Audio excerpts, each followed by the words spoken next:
Hi friends, welcome back to another video with me. My name is Cotton Candy Doll. If you're new here, then welcome. Welcome all. This is a shifting video. This is a really cringy video. This is it might be a long video. I'm going to try to make it not that long, but it might end up being a long video because I have a lot that I want to talk to you guys with and get off my chest because I just feel like things should just go my way, period. I know it doesn't always work that way, but things should always go my way. And sometimes when it doesn't, I'm not happy. So, I'm not happy. Also, shout outs to you guys who helped me in the chat, in the Discord. Shout outs to you who were talking to me about what to do for Frodo. I didn't actually think about that. And because I'm just so afraid to go back to that universe, I'm not going to step foot there. I'm just too traumatized from the trauma of everything I went through with Kago and stuff. So I think I'm going to send Boo in my place to go and get the cure for me and just to watch out. I'm going to do exactly what you said. I'm going to tell him not to get captured, to watch out. So hopefully everything will be fine. I hope he's able to find a cure for the G virus there. Someone said something about them dumping it into the water supply. So shout outs to you for that. Thanks. I want to say thank you. Thank you for your idea. This could change this could be a huge game changer. And I really didn't think about that because I didn't think about going back to Resident Evil 4 like I never would after what happened so many times. Because the first time I went there, I remember I was like trapped in this room. It was like a classroom or whatever. And then the person that was like about to bust out the closet. And then us being locked in that room. And then the second time I went I ended up being head of Umbrella instead of head of like the rescue team for Ashley and Leon. So after that whole thing with Frodo, I was just like, I'm never going back there again. And I left it at that. But now Frodo is having a problem with his growth. If they allow him to grow normally, the G virus is also going to grow with him. But because the G virus is always mutating, he's going to grow abnormally. He's going to be mutating. And he's going to become even more infectious without even having contact. So he might even end up becoming airborne. There's a chance the G virus could become airborne with him if they can't contain it. So by keeping him pint-sized, they are stopping it. So if they're able to cure it, he'll be able to start actually growing. Which I'm actually glad he has delayed growth because his behavior is so bad. It's like now we can still kind of correct him. We still have time. Whereas him just getting older and older, and then because by now Frodo should be about 4 years old or 3. He should be just about turning 4. But he's still stuck in a toddler state because of that. And how they do it is they inject him basically with beta blockers. They inject him with beta blockers that stops it stops his heart from like overworking, but it also stops his blood cells. It basically stops his growth. It stops everything, so he can't grow any older. But it also making it so that he's still technically alive and stuff. Because I told him, whatever you do, I want my kid. And he was telling me if I wanted him to stay alive, he would have to be a toddler probably for eternity. Every mom's dream, but kind of my nightmare because I want to see him grow up. And like you said, I do feel like I deserve to see him like grown up and everything. So first I'm going to tell you about my shift because my other shift was perfect. Like I made Kago pay and I was so happy I made him pay. And I was so happy. And here's the thing, like, oh my God, guys, it's just so, he is not a fair person at all. Like I can't play with him like that. I can't do that to him because he's not playful in that way. He gets too serious and it's like, and it literally like, yeah, I was doing that to him. Yeah, I was embarrassing him, making him suffer, but nobody knew what was going on. It was secret and I got him off and everything. You know what I mean? Like I could have just left him like that and just but I just decided to just, you guys know what I'm talking about. Also, please be this channel is 18 plus to be 18 or older. I didn't want to block people who've already been on my channel because I realized my channel has been open for years. And the people who were watching it, if they were younger, they probably are 18 now. You guys are probably all grown up at this point. So it's useless for me to be like, oh, now I'm going to block it because that's my only other big issue. But I'm so mad because, like, I can't play around with Kago in that way. And I thought for sure, like, I could play with him in that way and it wouldn't be that big of a deal and all this. So, I mean, I know I put myself in this situation, but I feel like telling Boo, like, can you just wipe all of his memory and everything? Like, just don't even let him know. I don't even want him to know that Frodo is his kid no more. Just do that. But I can't do that because if he was to wipe Kago's memory completely, there's a chance that Frodo is definitely going to suffer from that. You know, he's going to know that's his daddy. And besides, Endeavor doesn't have him as much as he usually do. Before it was all the time. Kago has him most of the time, so I would really be ruining their relationship as well. And I can't trust that Boo will just delete only part of it. He might make him a festival like he did Toshinori. Toshinori is still recovering from that. Like, he still doesn't 100%, like, he's not himself. You guys can tell, can't you? Can't you tell that Toshinori is not himself? He's not doing any of the things he used to do in the past. Now he's like trying to be playful and stuff and have, like, Toshinori's trying to act like he did then. Like, he doesn't remember he used to do that or something. Like, I should have done this all along to you because of how you do me all the time and because of how you behave around me all the time. I should do this to you. I should torture you in that way and stuff. Like, he talked to me in private. So I'm going to tell you what happened because I'm ready to just explain it. Like I said, this video specifically is for 18 or older. I got to do some really vanilla videos one day. Really, really vanilla, boring, freaking videos that people want to hear. Because you want to hear about how boring my time was, right? And I could have came there and just hid the whole day. But I knew that I couldn't because Principal Nezu said we had a meeting. He said it was for all the teachers to go. And even though Endeavor has been back, I haven't seen Frodo at all. And apparently, according to Toshinori, Fat Gum has been keeping Frodo for a while too. So Frodo's kind of been getting passed around. And Endeavor said something about this is going to fix his behavior too. He's trying to fix it by handing him off to different people because when he gets used to you, he starts misbehaving once he does. But if they keep passing him around and they give him different rules every time, it's the same rules essentially, but they give him different boundaries for where he is. That way, when he gets to school and they pass him off to those teachers, now they have a different set of rules. So he's learning that different places have different rules. You have to do different things. And I guess Fat Gum disciplines him too. I'm not too keen on the idea, but I would rather Frodo not get away with stuff like his dad lets him get away with. So, and there's that too.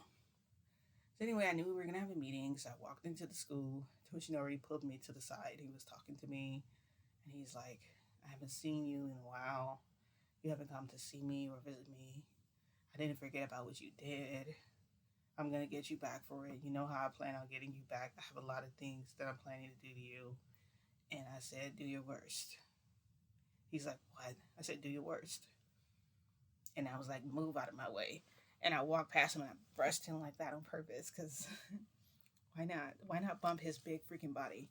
I tried to anyway bump him. He didn't move anywhere when I bumped him, okay? It's all might. He didn't move nowhere. He literally just was like, I basically bounced off him trying to be tough. Like, but I couldn't. So I went in, I took my seat. I sat where Principal Nezu usually sits, like on the end of the table. I was sitting there, and across from me, like on the other side, Gangorka was sitting there. And Gangorka looked up at me. He's like, "Oh, Miss Kangenida." He's like, "How you doing?" I'm like, "I'm doing good." He's like, "I haven't seen you in a while." I said, "No, I'm doing great." So then I'm sitting there, right? Principal Nezu comes up. He's like, get out of my seat. I'm like, excuse me? I'm like, can you be nice? He goes, this is where I sit. Thank you. And I got ready to say something to him, but freaking Kago grabbed me. He grabbed like my hand. He like pulled me out of the seat and was like, you're sitting next to me. So I'm like, okay.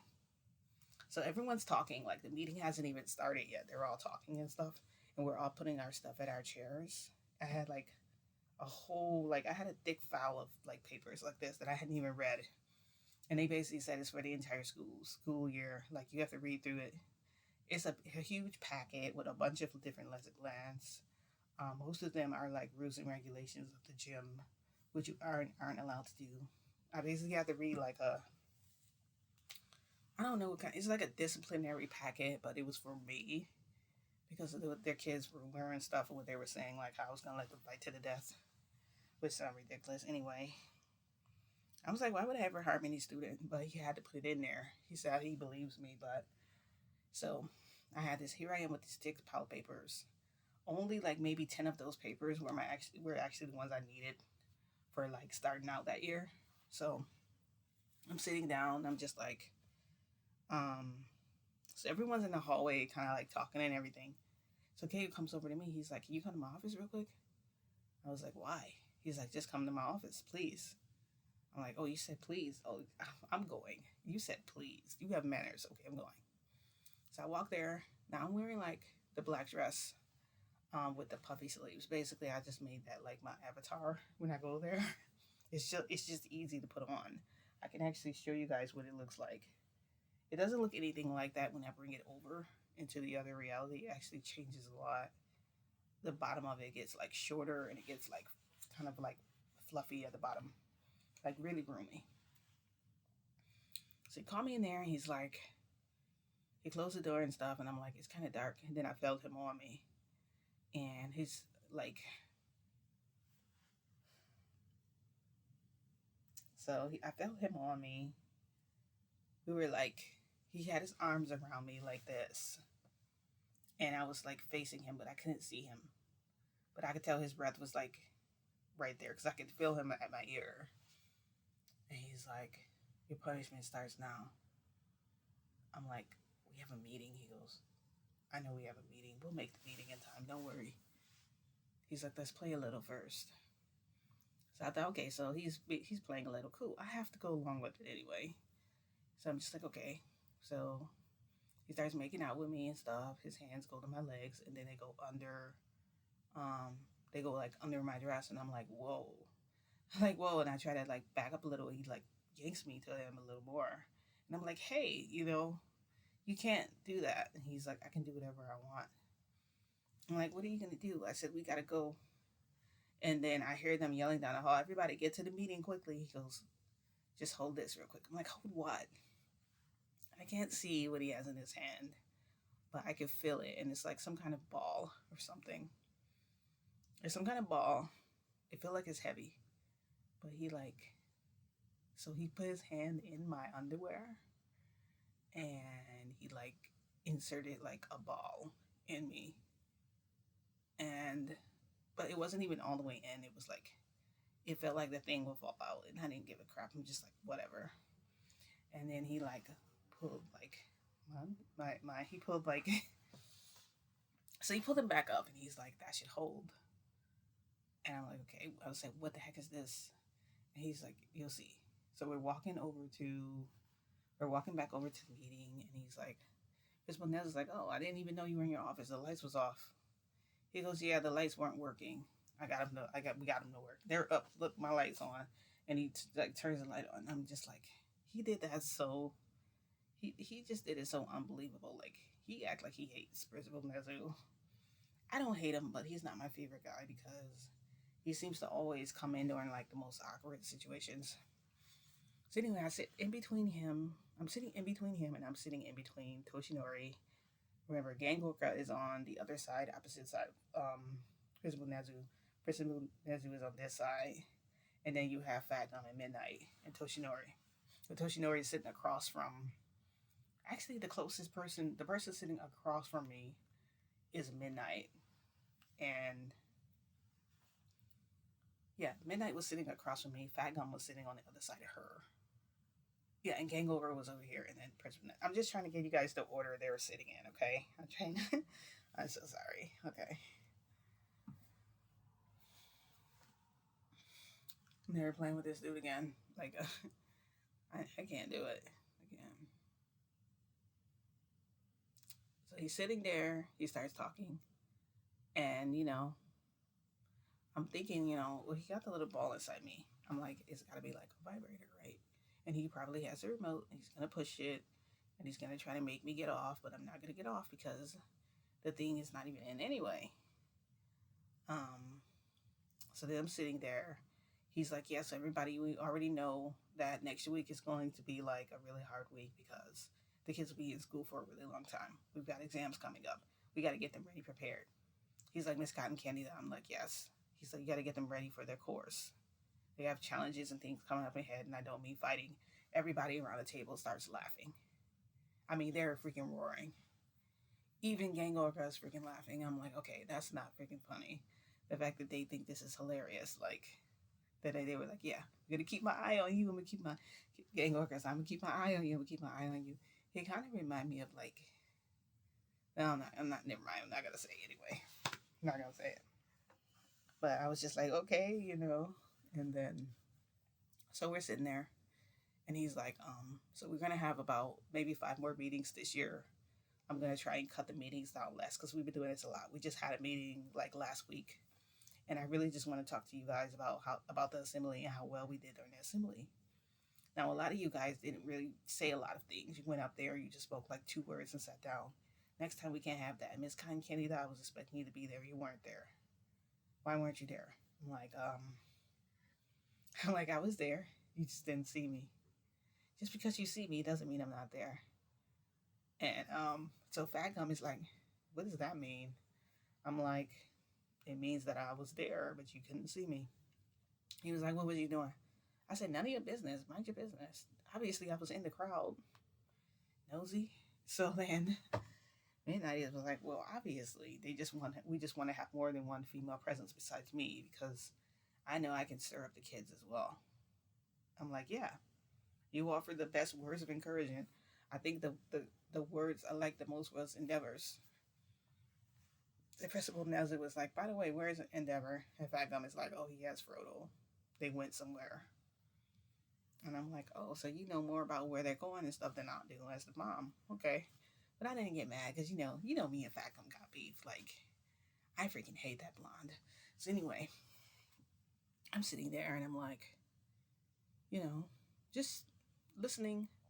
Everyone's speaking like what they think. He's like, tell me, I need to hear from all of you guys what your plans are this year, what you plan to do for your class. And what I'm going to do is I'm going to go back and rearrange your lesson plan for you. So he was like, Fat Gum, you go first. So Fat Gum was like, I'm getting them all ready, prepared in social studies. They just need to know about the history, where they came from. We talk about the quirks and how can be used toward that and da da da da da da. And so Keiko is like, Like I look at him and he starts grinning. And I'm like, what the hell is so funny? I know I got the thing in me. So then I felt the ball like moving. And so like, I'm just like, okay. Well, obviously I knew the toy was going to like start moving or whatever. So I'm sitting there and they're still talking. He hasn't gotten to me yet. Like Fat Gum is literally still talking. And I know I have really great students. I'm such a great teacher because I know how to do this so perfect. And the kids follow me and they always get the perfect score in my class. They do. So, I'm just the best at what I do. I'm the best. And I'm just like, this is you. Like, you're not even talking about, like, mind you, this ball is still throbbing.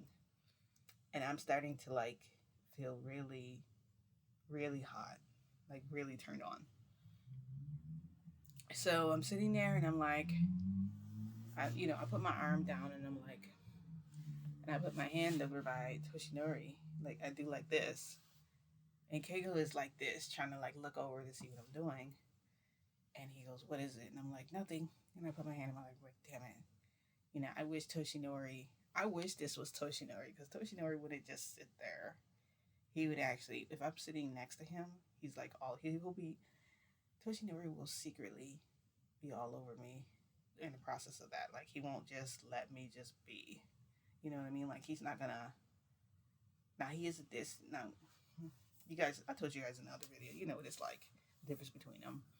But in this situation, it's kind of like everything's kind of hidden because we're under a table, and nobody can see because this isn't that kind of table. Like this is the table that's like.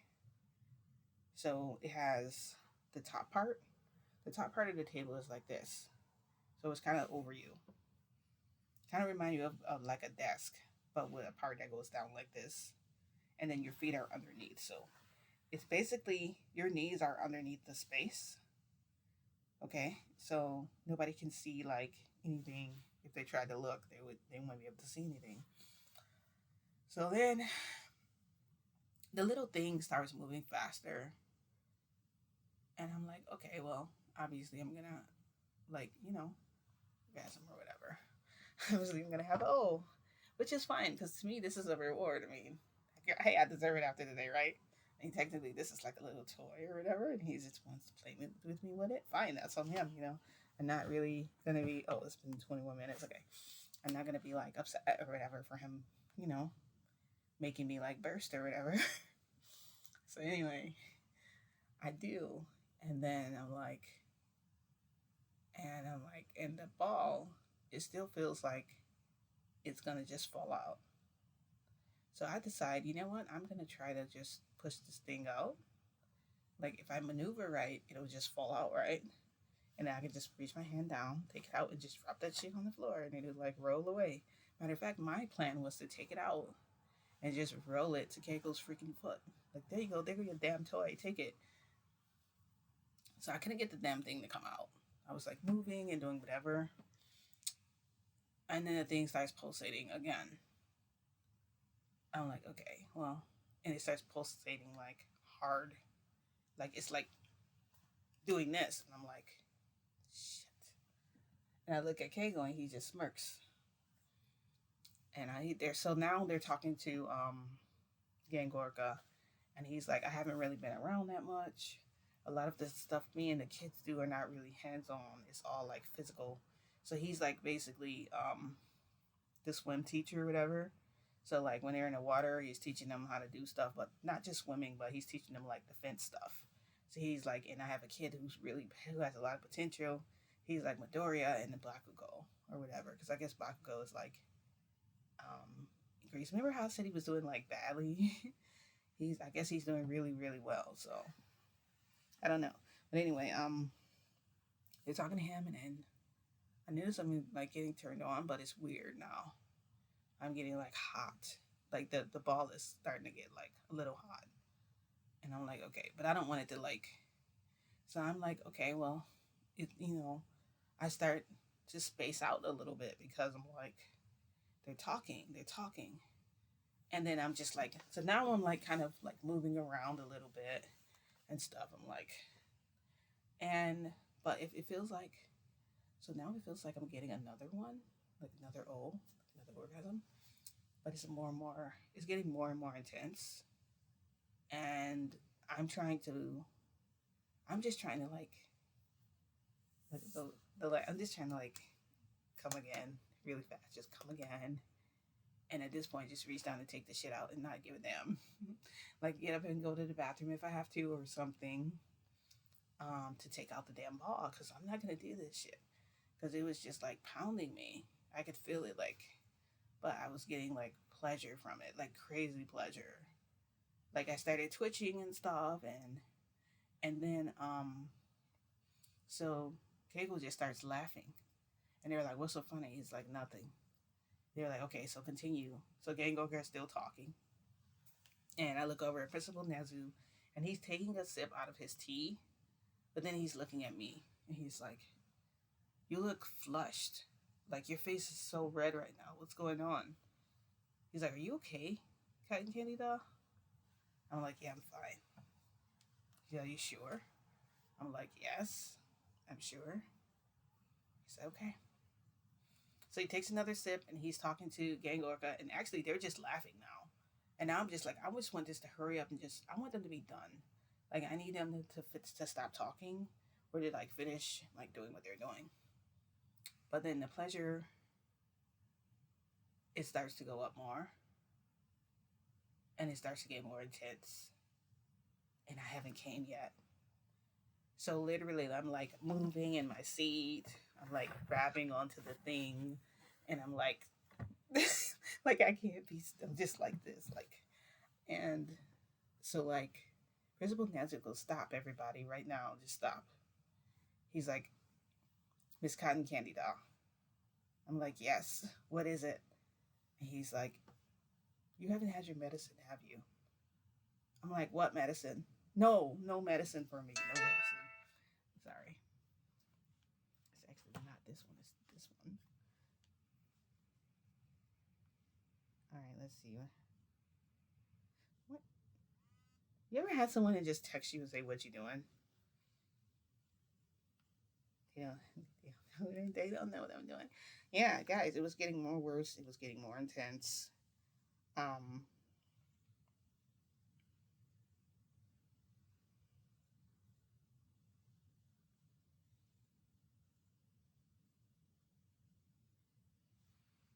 yeah, I had to. Sorry, I'm so sorry, guys. I should have probably paused the video, but yeah, so it was getting worse. It was getting more intense, and he's like, "I'm like, no, no medicine." And I'm doing this. He's like, "Yes, I think you need your medicine." And then Midnight is looking at me. She's like, hmm. She's like, that doesn't look right. Because I was like this. I was like gripping onto the thing, but then I was like moaning, like, like, and then she was like, she's like, it's almost as if she's like, and she's like, "Oh my God." And then Greg Gorka is like, "What? You guys forgot to get, she's supposed to get medicine? Did you guys forget to give her medicine? What kind of medicine is it?" And then, so Midnight looks over at Toshinori and she goes, "Tell me, Toshinori, does this medicine involve some kind of injection?" She figured it out. This bitch figured out what it was. So I'm like breathing in my seat. I'm trying to like, I can't contain myself, and I'm just like, I can't take this anymore. So I'm like, I'm looking around, and I'm like, and they're like, "Look, she's," and then so Fat Gum is like, "You got to get an injection." He said, "Bitch, that's fucked up." I'm like, no, like, but I'm doing this and I'm moaning. Freaking moan noises are coming out, and I'm trying not to. And then Keiko just starts laughing again. And then Gorka looks at him and he's like, "Are you really laughing at her? What kind of person are you? That's not funny. It's not funny that she has to go through this." And then Principal Nancy was like, "Wait, Midnight, you've heard of this type of medicine before?" She goes, "Of course I have." She's like, "Maybe you can go give her the injection. Go get it." And then she's like, and then Gay Gorka is like, "No, I'll give her the injection." He goes, "Where's the?" He goes, "Where's the?" He goes, "Where is it? Where's the medicine?" And Keiko goes, "It's in my top drawer." So he's like, he gets up and runs out of the room like he's like it's a dire emergency because I know how I'm acting. Like, I swear, like my face was so freaking red, and I had tears coming out of my eyes. Like I couldn't stop it. My eyes were watering, but it was like just tears running out. The freaking ball was like hot, and I couldn't. It was just too intense for me to take. And Keiko was just sitting over there laughing. And Principal Nancy was like, "You really shouldn't laugh at your comrade. You should try and help them when they're in trouble." He goes, "I wonder where King Oker is with the injection. He's been gone for a really long time." And Keiko is like, "Well, I'll go get it." He's like, "I should just take her with me." And then Principal Nancy was like, "That'll be smart." So he's like, "You probably can't walk." I'm like, "You know what? I can." I'm like, "I can walk. I'm perfectly fine. I can do it." He goes, "Okay, well then come into the office then when you're ready to come in." I said, I can come in when I want, you know. I'll come in when, you know, I'll come in when I want. But at this point, I look like a crackhead. I'm like this. I'm like, so I reached down. I'm like, I'm just going to take out the freaking ball. So I reached down to try to get the ball. My hand was only like maybe a few feet from like my freaking like area. Like my hand was not even really touching it. And I felt like a literal shock go through me. And I screamed and moved my hand away. And Toshinori is like, okay, this isn't, he's like, something is going on. Something's not right. And I'm like, don't touch me. He's like, okay, I'm not going to touch you. And then Midnight is like, where are they? They haven't come back yet, neither of them. Because Keigo basically wasn't there, and Gengorka wasn't there no more. So Principal Nezu was like, well, I should go check on them to see where they are. And Toshinori is not like, no, I'll go see. So Toshinori is getting ready to walk out. Gengorka comes running in. He's like, I found it. I found the serum. I'm like, huh? Because if you think about it, he didn't have any injection medicine for me. Keigo is the fucking injection. He's the freaking, it's his meat. His meat is the injection. You got that? That's his meat is the injection. He comes in, and so now Gengorka is trying to stab me in my freaking neck with a needle. I'm like, no, please. I'm like doing this, and he's like, stop. He's like holding my hands down, and he's like, here, do it quickly, quickly. And Toshinori took it and like just like that in my neck. Like, so then I started relaxing, but the freaking intensity didn't go away. I just couldn't really do anything now. So now I can feel this, but I can't do nothing. I'm just paralyzed at this point. This was definitely Keiko's doing because he wanted me to suffer. So he's like, are you feeling calm? Are you calm down now? I'm like, yeah. So then Gengorka was like, that was close. You should really let people know when there's stuff like this going on. It's got to be hard to deal with by yourself, Toshinori. He goes, no, we take turns, me and Keiko. We take turns watching over her. He goes, you guys are really great friends. They are? They're really good friends? Okay. So anyway, I'm sitting there suffering, still with tears still coming out of my eyes. And he's talking, and it's so blurry because I can't see anything, so I'm technically crying. And Keigo is sitting next to me, just staring at me. And Toshinori, he understands what's going on, kind of, because he knows what I look like, but he's like, I don't know what it is, but he like covered up his mouth, and I saw his face turning red. And then, so Principal Nezu was talking, and I saw Toshinori's hand go down like this and start moving. And I'm like, oh my gosh, this guy is not freaking jacking himself because I'm next to him moaning. And Midnight just looked at me. She shook her head. And then she looked at Fat Gum, and he's like, Fat Gum, like, he mouthed to me, like, basically, bitch, you fucked up. Like, I'm just like, man, I want to knock out his teeth if I had a chance to. So then Toshinori is like, well, he's like, you haven't gotten to me yet. And it's already like, it's been like 90 minutes. The meetings are going to have to be a little faster. I think I need to leave. And he's like, well, you can go if you want to. And then I'm like, well, shouldn't I leave because I'm feeling like weird? And Principal Nezu was like, you had your medicine. You should be okay. He's like, I haven't got to hear your plan. I really need to hear it. He goes, matter of fact, you can all leave. He said, matter of fact, Miss Cotton Candy, you can stay, but everybody else, you can leave. And then Keiko was like, well, I can't. I'm going to stay with her to make sure that she's okay. He goes, that's fine. So everybody else left.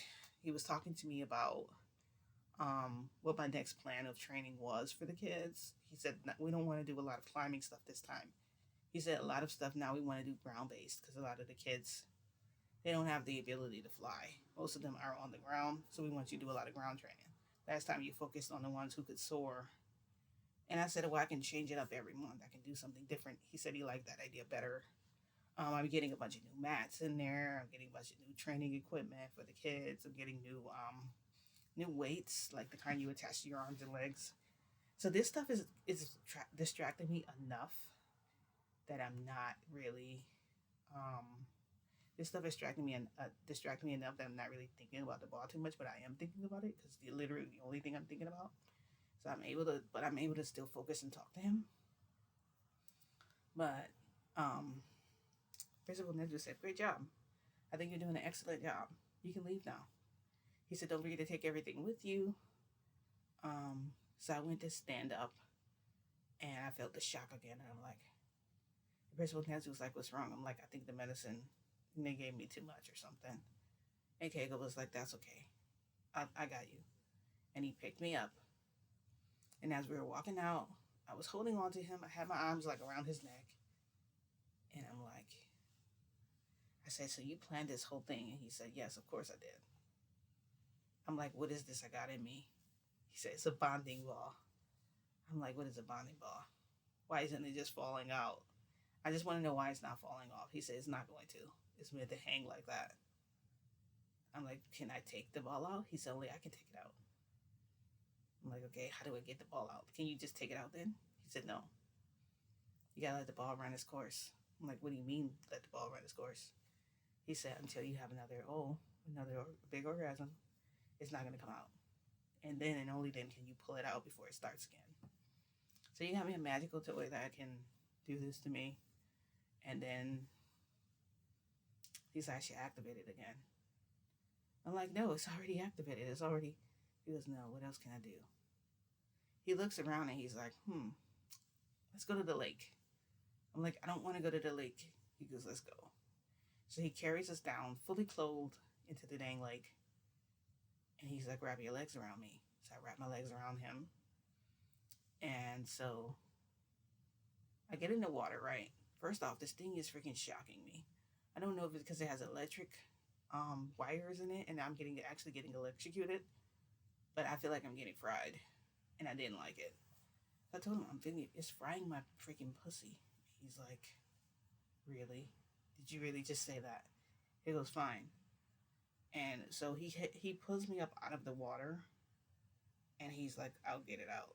I'm like, "I thought you couldn't take it out, though, you freaking liar." So he does like this, the freaking ball. It's like he has telekinesis or something. He was able to get the damn ball out. He didn't even touch me. And he's like, "You know what? I'm not going to touch you." I'm like, "What?"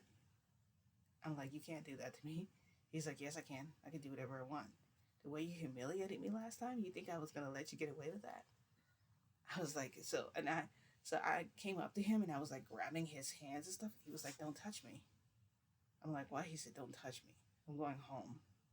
You should go home too." So I said, "You can't treat me that way." He's like, "Yes, I can." And he left. He like turned his back and he freaking left. And I was standing there, horny as a freaking, as a horse or whatever, some kind of wild animal. He freaking bounced though. He left me there. So I was just standing in the lake, in the middle of the freaking lake. I didn't even know I could stand in it. And then Toshinori walks up. He's like, "Hey." I'm like, "Hey, Toshinori." I'm like, "Come here." And I start making out with him in the lake. And he starts making out with me. And then he's like, "I'm not doing this in the lake." I'm like, "Come on, let's do it in the lake." "No, I don't want to do it in the lake. Let's go to my house." I was like, "I don't want to go to your house." He said, "You're going to my house." And he grabbed my hand and he started pulling me. Literally, like, Toshinori was like dragging me. I had both hands on his one hand trying to pull him back. And it wasn't working. He was dragging me. I was getting closer and closer to his house. I'm like, "Oh no." So we got there. He just threw me into the room when we got there and starts removing like all of my stuff, and he removes his, and then he turns me over and smacks me right on my left cheek, right on my left cheek, and then he penetrates me and starts like, going in on me, just that, and it was just crazy. Like, I could still feel the dang ball, and I think the thing that made me the most angry is that it wasn't enough. Like after I came again, it wasn't enough. I was just like, okay, I'm not satisfied. I wasn't satisfied. And it wasn't Toshinori's fault. It's because of the stupid ball that he put there. Like, I don't know. Yeah, this is very grown up. This is a very grown up episode, right? I can't believe Midnight freaking knows. Like, what the hell? She knows now. I doubt she's gonna say anything, but it's just really, really embarrassing. He embarrassed the hell out of me. And then he didn't even get me off. He just left after that. Like, I've never left I didn't leave Toshinori hanging. I didn't leave him hanging. I may have done that the second time with Toshinori because I was just trying to run away from him. But Keiko, I've never, like, well, I did the last time, but that's because I thought he was Madara. That really wasn't on purpose. And I couldn't even tell him. I still haven't told him. He's just not going to know because Boo says I can't tell him. So I think when I beat up with Boo, anyway, I ended up just shifting back. Toshinori, like, was asleep. And I ended up, like, shifting back. I waited for him to go to sleep and I shifted back. He held me the whole time, like, afterwards. And I realized something. Kegel never does that either. You don't really hold me like that. Like, afterwards, you like get in the bathtub or take a shower, and then it's right back to it. He like actually like, Yoshinori actually cuddles with me and stuff, and I feel nice and warmed and comforted with him, and safe, and just nothing can touch me, but everything can touch me because obviously he can't protect me forever. So he really pissed me off. Like, I don't know how I'm gonna get back at him. I have no idea. Unless I tie him up and just... Should I tie him up and spank him? Should I do that? But I guarantee you, if I go back and he ties me up and spanks me, I'm not gonna like it. Because he goes too far. Like, he went too far with that ball. In front of everyone. I was like moaning and stuff. And then Gorka is like, I'll freaking give her the injection. I'm sorry. He planned it out well because he put the freaking syringe in his drawer for Gengor to find, and apparently that you guys know that wasn't the medicine I was supposed to get. I was supposed to get Toshinori's beef stick or his beef stick, not Gengorka's or anybody else's. Like, are you kidding me? Can you imagine Gengorka though? Like, he has to be the size of a well. Like his his dong is probably the size of a well. So yeah. But anyway, I'm gonna end my video here. Write in the comments what you think. I'm gonna leave my Discord too for you guys. You can see it. And yeah, just let me know just let me know in the comments what you think. I'm really unhappy about this situation. Please give me some advice. And I'm definitely gonna try the thing with Frodo. So anyway, I'm gonna end the video here. If you liked the video, give it a thumbs up. If you hated it, you know what to do. Thumbs down. And I will see you guys in my next video. Thanks for watching. Bye.